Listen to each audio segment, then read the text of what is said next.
അമ്മയ്ക്ക് കഥ വായിച്ചായോ? ആ കേക്കുണ്ട്.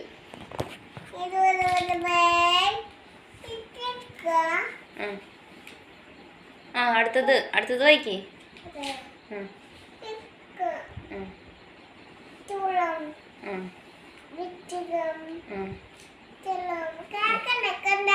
ആ കഥ കേക്കുണ്ട്.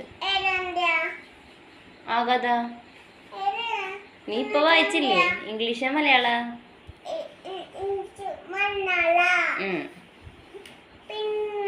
പിന്നെ എന്നിട്ട് വായിച്ചായോ?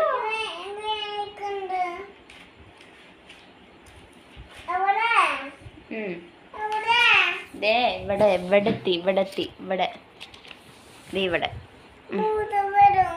അത് ഭൂതമൊന്നല്ല. ഇവിടെ